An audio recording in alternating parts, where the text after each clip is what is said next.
She didn't come home after work. Midnight passed, then 1 in the morning. Her phone went straight to voicemail. I didn't drive around looking for her. I wrote one sentence on a sheet of paper and left it on the kitchen table. 2 days to move out. Then I locked the door and drove to my parents' house.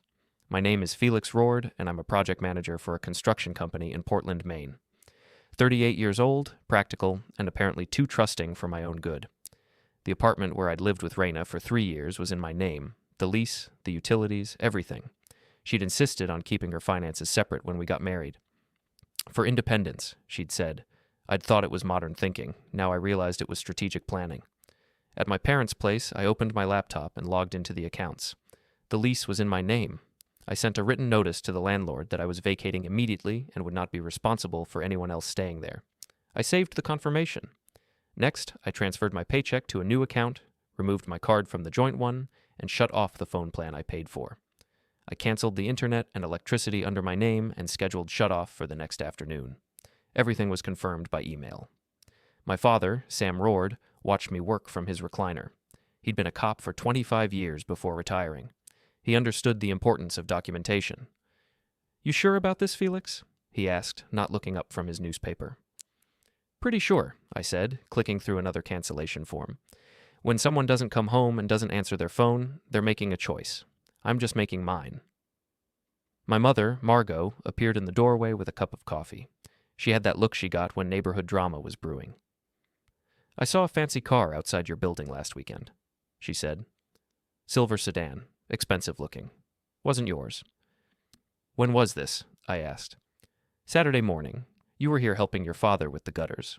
I was driving to the grocery store and saw it parked right in front of your building. Stayed there for hours."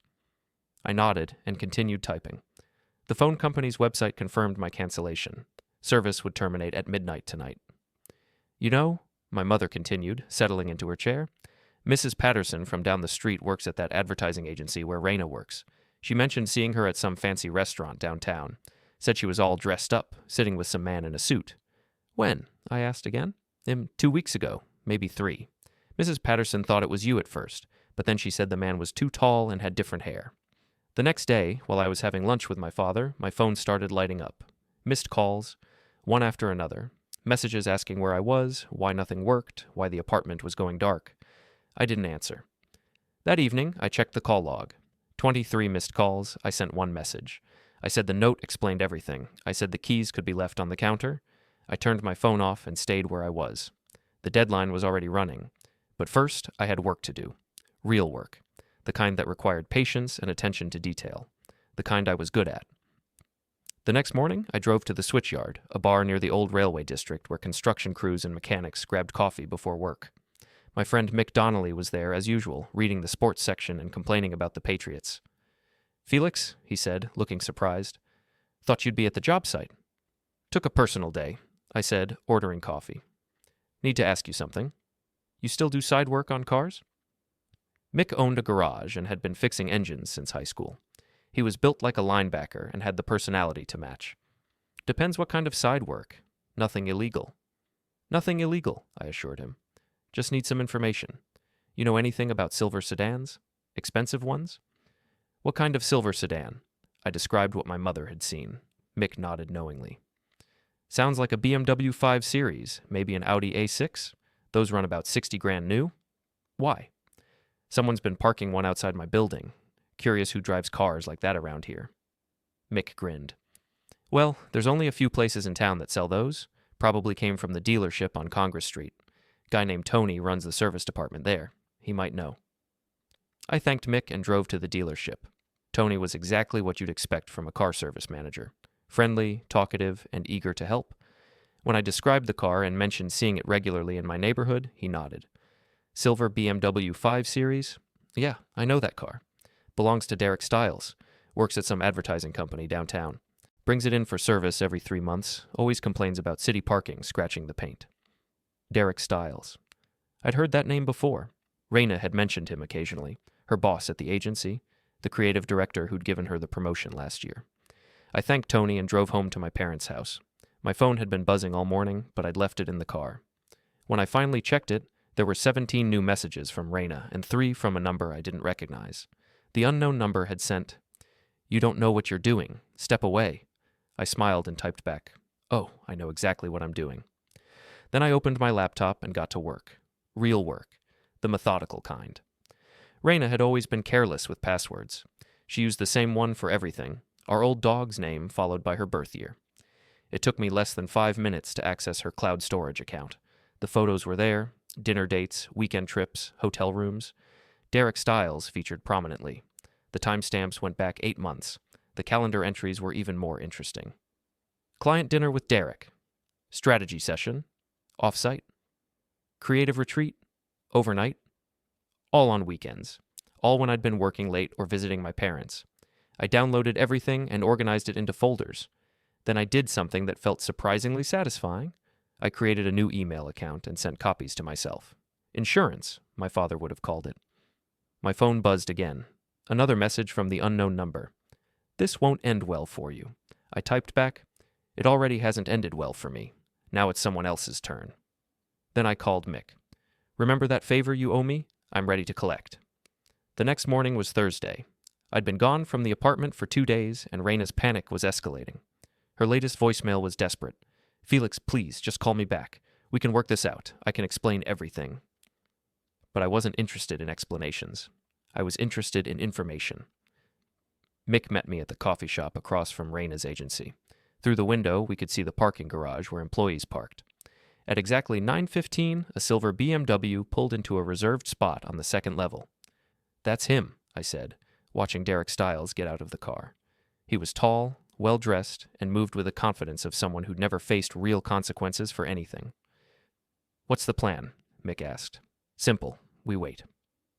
At lunchtime, Derek emerged from the building with Reina. She looked stressed, tired. They walked to a restaurant 2 blocks away. I followed at a distance while Mick circled around to the parking garage. The restaurant was crowded, which made it easy to get a table where I could observe without being noticed.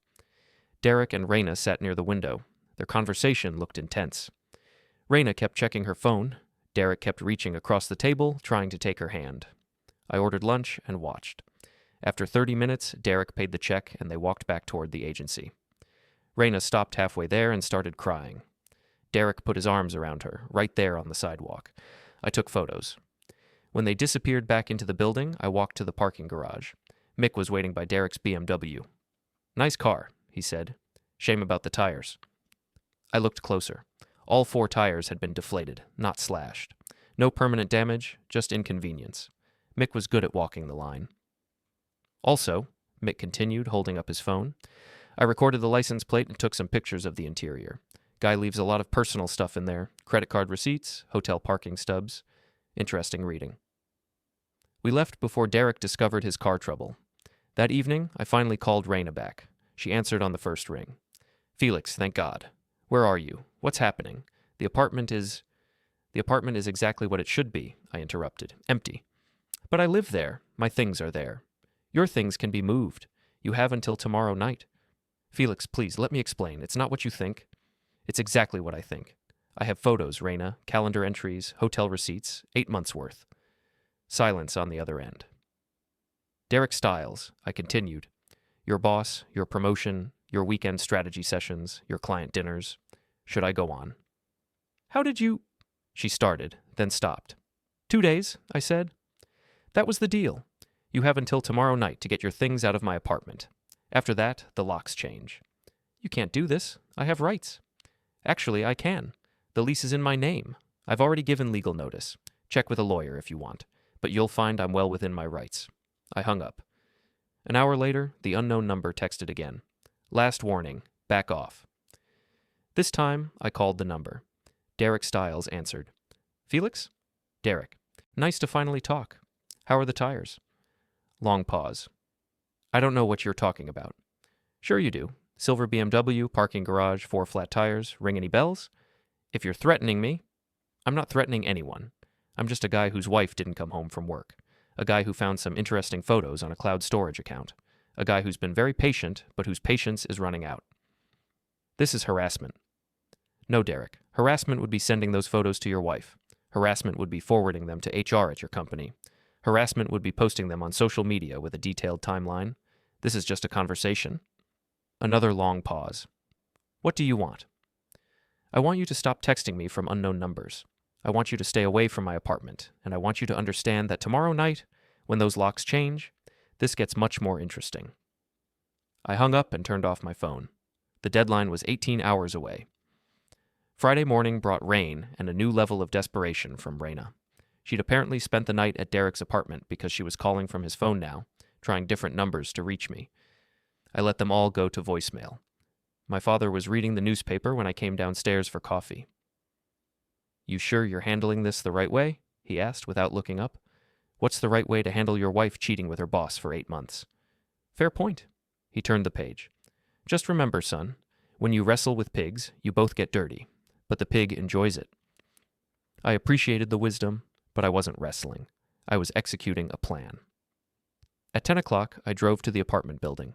Mr. Dorsey, the landlord, was in his office. He was a thin, nervous man who hated confrontation but loved having all his paperwork in order. "Mr. Rourde," he said, looking uncomfortable, "I got your notice. Very sudden." "Emergency situation," I explained. "Family issue. I need to relocate immediately." "And Mrs. Rourde?" "Mrs. Rourde will need to make her own arrangements. As I mentioned in my notice, I'm not responsible for anyone else staying in the unit after my lease ends." Mr. Dorsey shifted in his chair. "She called me this morning. Very upset. Said this was her home, too. I'm sure she did, but the lease is in my name only. I've fulfilled all my obligations. Here's my final rent payment and my keys." I placed an envelope on his desk. Inside was a money order for the full month's rent, even though I was leaving early. Clean break, no complications. "The unit will be empty by tonight," I continued. "I've arranged for the utilities to be disconnected. If Mrs. Rourde wants to make arrangements to stay, she'll need to sign her own lease and set up her own accounts." Mr. Dorsey nodded reluctantly. He understood the legal situation, even if he didn't like the drama. From the apartment building, I drove to the agency where Reina worked. I didn't go inside. Instead, I parked across the street and waited. At 11:30, Derek's BMW pulled into the garage, still running on the spare tire from yesterday. At noon, I called the agency's main number. "Morrison Creative, how can I help you?" "I'd like to speak to someone in human resources, please." "One moment." A woman's voice came on the line. "This is Vera Mitchell, HR Director. How can I help you?" "Ms. Mitchell, I have some information about a situation in your company that might interest you. It involves a supervisor and a subordinate, potential policy violations, and some documentation you might want to review." "I'm sorry, who is this?" "Someone who cares about workplace ethics. Are you familiar with your company's policy on relationships between supervisors and their direct reports?" Long pause.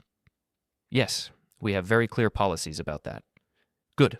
I have documentation of an 8-month relationship between Derek Stiles and Reina Rourde. Photos, calendar entries, hotel receipts. Ms. Rourde received a promotion during this time period. I thought you should know." "Sir, I need to ask who you are and how you obtained this information." "I'm Reina Rourde's husband. I obtained it from her personal accounts, which she shared with me. I can email you everything if you're interested." Another pause. "Please send it to this email address." She gave me the information. "I'll send it within the hour," I said, and hung up. I spent the next hour in a coffee shop, organizing the photos and documents into a professional-looking report. Timeline, dates, correlation between the relationship and Reina's promotion. I kept it factual, no emotional commentary. At 1 o'clock, I sent the email to Vera Mitchell. At 1:15, my phone rang. Unknown number, but I recognized Derek's voice immediately. "You son of a..." "Careful, Derek, I'm recording this call." "You can't do this. This is blackmail." "Actually, it's not. Blackmail would be if I demanded something in return for not sharing the information. I'm not demanding anything, I'm just sharing facts with interested parties." "Interested parties?" "Well, HR was very interested. I imagine your wife might be interested too. And the local business journal loves stories about workplace scandals." "My wife? Oh, did I not mention? I found her contact information in your phone records. Amazing what you can discover when you really put your mind to it." The line went quiet. "Derek, are you still there? What do you want?" "I want you to understand that this is just the beginning. Tonight, at midnight, my lease ends. Tomorrow, this gets much more creative." I hung up and drove home to my parents' house. The deadline was 11 hours away. At 6 o'clock that evening, I drove back to the apartment building. Reina's car was in the parking lot, along with Derek's BMW. They were moving her things out. I parked across the street and watched. Box after box came down from the 3rd floor. Clothes, books, kitchen items. Derek looked stressed, constantly checking his phone. Reina looked exhausted. At 7:30, my phone rang. Reina. Felix, please, can we just talk? Face to face? We are talking. Face to face requires trust, and that's been permanently damaged. I made a mistake, a huge mistake, but we can work through this. No, Reina. We can't. A mistake is forgetting to pick up milk. This was 8 months of deliberate choices. It started as just work. Derek was helping me with my career, and then it just what? Accidentally became hotel rooms and weekend trips? Accidentally became lying to your husband for 8 months? Silence. Your things need to be out by midnight, I continued. After that, anything left behind becomes the landlord's problem. Where am I supposed to go? I assume Derek has a plan. He's had 8 months to think about it. I hung up and continued watching. By 9 o'clock, they'd loaded most of her belongings into Derek's car and a small rental truck. By 10:30, the apartment was empty. At 11 o'clock, I walked across the street and up to the 3rd floor. The door was unlocked. Inside, the apartment echoed with emptiness. Reina and Derek were doing a final walkthrough. Felix, Reina said when she saw me. Her eyes were red from crying. Just wanted to make sure everything was clear, I said, looking around the empty rooms. Looks good. Derek stepped forward. We need to talk? No, we don't. This affects my career, my family. You're destroying people's lives. I looked at him for a long moment. Derek, 8 months ago, you made a choice to pursue a married woman who worked for you. You made a choice to give her a promotion while you were sleeping with her. You made a choice to sneak around, lie, and help her lie to her husband. Those were your choices. It wasn't like that. It was exactly like that. I have the documentation, remember? Reina stepped between us. Felix, please, I know you're angry, but I'm not angry, Reina. Anger is temporary. This is permanent. I walked to the kitchen counter and placed a new set of keys there. Mr. Dorsey will be here at midnight to change the locks and do the final inspection. You should be gone by then. I turned to leave, then stopped. Oh, and Derek, you might want to check your email and maybe call your wife. She's probably wondering about those photos I sent her. Derek's face went pale. You didn't. I did, about an hour ago. Professional courtesy. I figured she had a right to know. I left them standing in the empty apartment and walked downstairs. At exactly midnight, I met Mr. Dorsey in the parking lot. He had a locksmith with him. All clear? He asked. All clear. We went upstairs together. The apartment was empty. Reina and Derek were gone. The locksmith changed the locks while Mr. Dorsey and I did the final inspection. No damage, Mr. Dorsey noted. Security deposit will be returned. I nodded and handed him my forwarding address. My parents' house. The deadline had passed, but I wasn't finished. Saturday morning brought consequences. Derek's wife had apparently received my email because by 10 o'clock, Derek was calling me from what sounded like a lawyer's office. You've destroyed my marriage, he said. No, Derek. You destroyed your marriage. I just documented it. This is harassment, stalking. My attorney says we can get a restraining order. Your attorney is welcome to try, but harassment requires a pattern of unwanted contact. I sent one email to your wife with factual information about your behavior. That's called disclosure, not harassment. What do you want? Money? I'll pay you to stop this. I don't want your money, Derek. I want you to understand that actions have consequences. For 8 months, you thought there wouldn't be any. You were wrong. I hung up and called Mick. How do you feel about a little weekend project? Depends on the project. Derek Stiles drives a silver BMW. He parks it in the garage at Morrison Creative during the week, but on weekends, he parks it outside his apartment building. The building has no security cameras in the parking area. And I think his car could use some creative modifications, nothing permanent, nothing dangerous, just educational. Mick laughed. What kind of educational? Surprise me. That evening, Mick called me back. Mission accomplished. Guy's going to have an interesting morning. What did you do? Let's just say his car is now a work of art, and it smells like a fish market. Sunday morning, I drove past Derek's apartment building. The BMW was in the parking lot, covered in what appeared to be glitter and surrounded by seagulls. The smell was noticeable from 50 feet away. Derek was standing next to it with a garden hose, looking defeated. I rolled down my window. Nice car, Derek. Very artistic. He looked up and saw me. This is criminal vandalism. Actually, it's not. Glitter isn't permanent and fish isn't illegal. It's just expressive. I'm calling the police. Go ahead. But you might want to think about what questions they'll ask, like why someone might want to express themselves on your car, and whether you really want to explain the situation to more people. I drove away, leaving him standing there with his hose and his glittery, fishy car. Monday morning brought the best news yet. Vera Mitchell from HR called me. Mr. Rourde, this is Vera from Morrison Creative. I wanted to follow up on the information you provided. Of course. We've completed our investigation. Mr. Stiles has been terminated for violation of company policy. Mrs. Rourde's promotion has been rescinded, and she's been placed on administrative leave pending further review. I see. The documentation you provided was very thorough, very professional. We appreciate you bringing this to our attention. Just doing what I thought was right. There is one more thing. Mr. Stiles mentioned that you might be continuing to harass him outside of work. I wanted to let you know that we've advised both him and Mrs. Rourde to contact law enforcement if they feel threatened. I understand. I have no intention of threatening anyone. I'm just a man who discovered his wife was having an affair and decided to share that information with interested parties. Of course. Well, thank you again for bringing this matter to our attention. After she hung up, I sat back in my chair and smiled.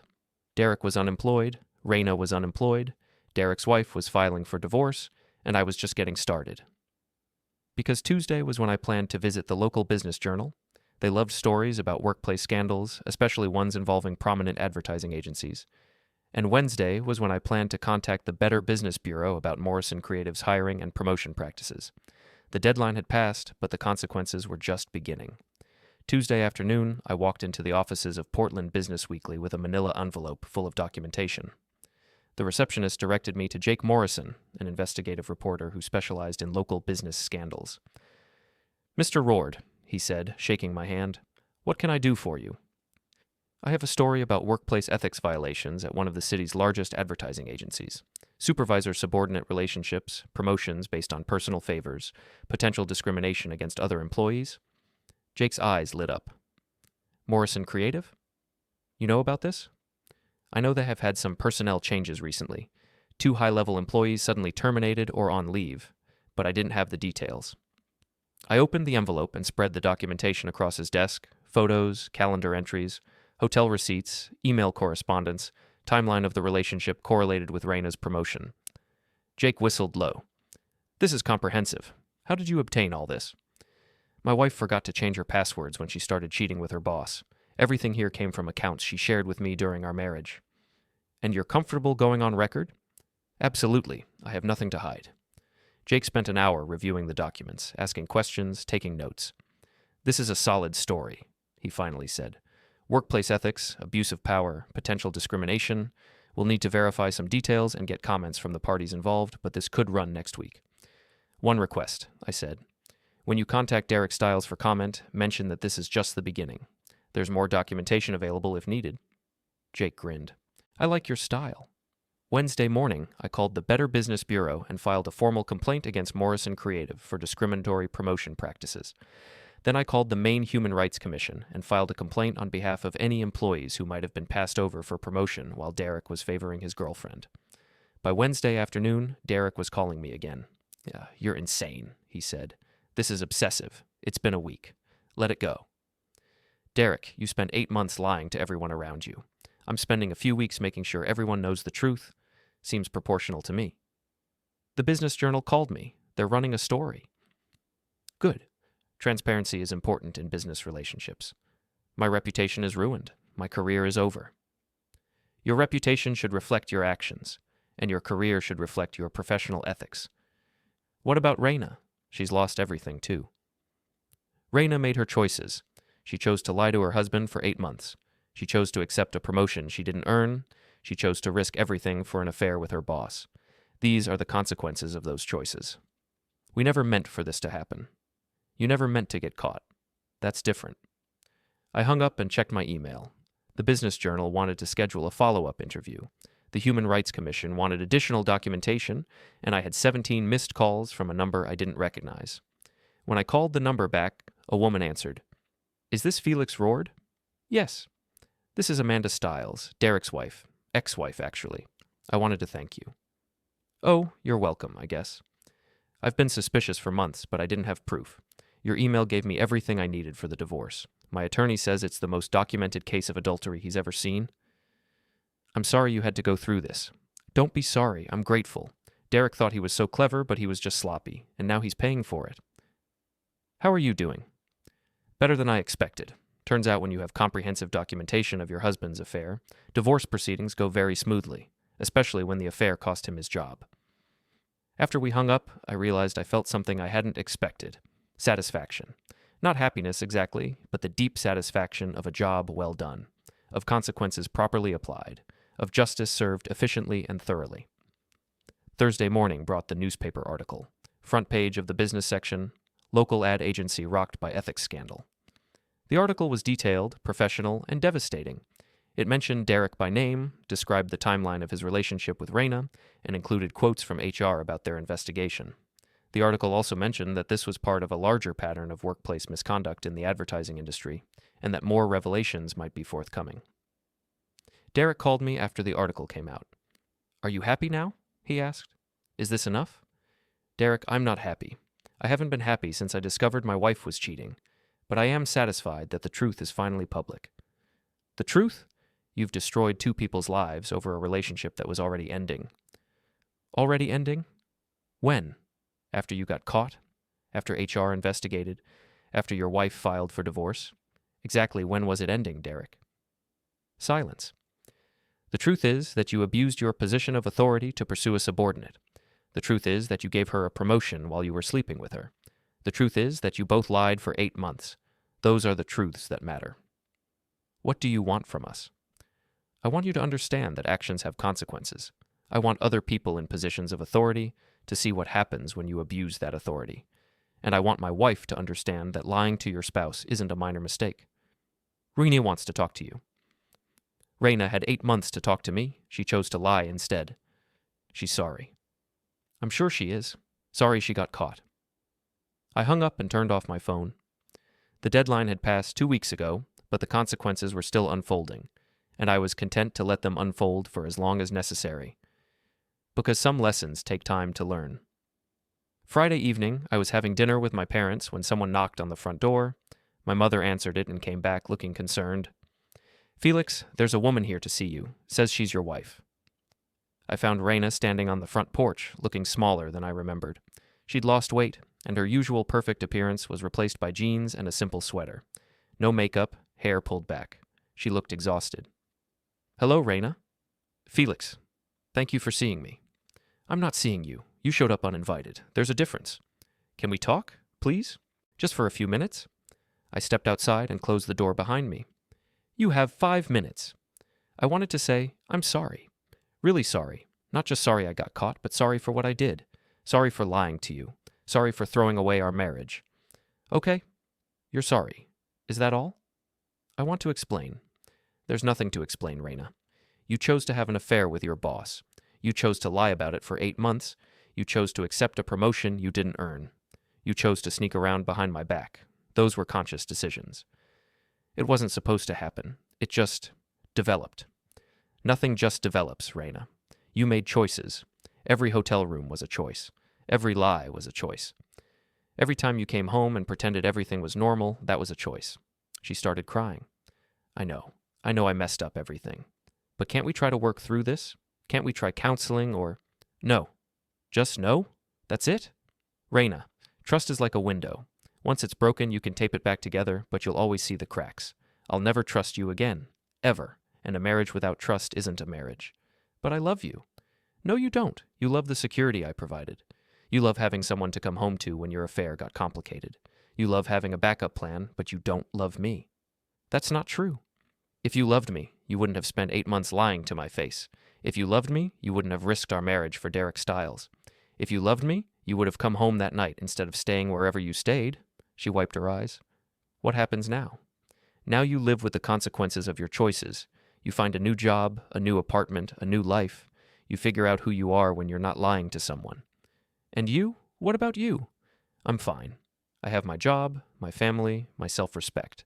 I have everything I had before, except a cheating wife." "Felix, please." "Your 5 minutes are up." I went back inside and left her standing on the porch. Through the window, I watched her walk to her car and drive away. My father looked up from his newspaper. "How do you feel?" "Relieved," I said, and realized it was true. Saturday morning, I got a call from Jake Morrison at the Business Journal. "Felix, I wanted to give you a heads up. We're running a follow-up story next week about the broader implications of the Morrison Creative scandal. Workplace ethics, abuse of authority, that sort of thing." "Sounds good." "There's something else. I've been contacted by 3 other women who work in advertising. They've had similar experiences with male supervisors. They want to go on record." "Really?" "Your story opened the floodgates. Turns out this kind of behavior is more common than people thought. These women saw what happened to Derek Stiles and decided they wanted to share their stories too. I'm glad they feel comfortable speaking out. There's one more thing. Derek Stiles called me yesterday. He's threatening to sue the paper for defamation." "On what grounds?" "He claims our reporting was biased and that we didn't give him adequate opportunity to respond." "Did you?" "Of course. We called him multiple times, sent emails, gave him every opportunity to provide his side of the story. He chose not to respond until after the article was published." "So his lawsuit won't go anywhere?" "Our legal department isn't worried. We have documentation of all our attempts to contact him, and everything we published was factually accurate. But I wanted you to know he's making noise about suing you too." "For what?" "Harassment, invasion of privacy, intentional infliction of emotional distress. The usual stuff people threaten when they don't have a real case." "I'm not worried." "Good, because you did the right thing. This story needed to be told. After Jake hung up, I realized I wasn't worried about Derek's threats. I'd been careful to stay within legal boundaries. Everything I'd done was either legal disclosure of factual information or legitimate complaints to appropriate authorities. Derek could threaten all he wanted. The truth was still the truth. Sunday afternoon, I was working in my parents' garage when Mick stopped by. "Heard your story made the paper again," he said. "Follow-up article coming next week." "Derek Stiles still driving that BMW?" "As far as I know. Why?" "Saw him at the gas station yesterday. Car still smells like fish. He was trying to clean the seats with Febreze." I laughed. Some smells are hard to get rid of. "Speaking of which, you want me to leave him alone now, or are we still in the educational phase?" "Leave him alone. He's learned what he needs to learn." "What about Reina?" "What about her?" "You done with her too?" I thought about it. "Yeah, I'm done." "Good. Time to move forward." Mick was right. The deadline had passed 3 weeks ago. The consequences had been delivered. Justice had been served. It was time to move forward. But first, there was one more thing I wanted to do. Monday morning, I drove to Morrison Creative for the first time since this whole situation started. I didn't go inside. Instead, I parked across the street and watched the employees arrive for work. At 9 o'clock, I saw Vera Mitchell walk into the building. At 9:15, I called the main number and asked to speak with her. "Mr. Rourde," she said when she came on the line, "what can I do for you?" "I wanted to follow up on the situation we discussed. Has the company implemented any new policies to prevent similar situations?" "Yes, actually. We've revised our ethics guidelines, implemented mandatory training on workplace relationships, and created a new reporting system for ethics violations." "That's good to hear." "We've also hired an outside firm to conduct a comprehensive review of our hiring and promotion practices. We want to make sure something like this doesn't happen again." "I appreciate you taking this seriously." "Mr. Rourde, can I ask you something? Why did you handle this the way you did? Why not just file for divorce and move on quietly?" I thought about her question. Because quiet doesn't create change. If I'd handled this privately, Derek would still be in a position to abuse his authority with other employees. Reina would still have a promotion she didn't earn. And other people in similar situations wouldn't know they had options. So this was about more than just your marriage? My marriage was over the moment Reina chose to lie to me. But the workplace issues, the abuse of authority, the discrimination against other employees, those were bigger problems that needed public solutions. I see. Vera, can I ask you something? In your investigation, did you find evidence that other employees were passed over for promotion while Derek was favoring Reina? Long pause. Yes, we found at least 2 instances where more qualified candidates were overlooked. Are you addressing that? We're reviewing all of Mr. Stiles' promotion and hiring decisions from the past 2 years. Where we find evidence of bias, we're taking corrective action. Good. That's what I hoped would happen. After I hung up, I sat in my car for a few more minutes, watching people go in and out of the building. Normal people going to work, doing their jobs, trusting that their supervisors would treat them fairly. Derek Stiles had violated that trust. He'd used his position to pursue personal relationships and make biased decisions. He'd created a workplace where promotions were based on personal favors rather than merit, and now he was gone. The policies were changed, the review was underway, other employees would be treated fairly. That felt like justice. Tuesday afternoon, I got an unexpected call from Amanda Stiles, Derek's ex-wife. "Felix, I hope you don't mind me calling again." "Not at all. How are things going?" "Better than expected. The divorce is almost finalized. Derek agreed to all my terms, rather than have the details become public record." "Smart of him." "I wanted you to know something. Derek's been telling people that you're obsessed with him, that you're stalking him, that you won't let this go." "What do you think?" "I think you did exactly what needed to be done. I think Derek is embarrassed and looking for someone to blame besides himself." "Probably." "Felix, can I give you some advice?" "Sure." "Let this be enough. You've won. Derek is unemployed, divorced, and publicly humiliated.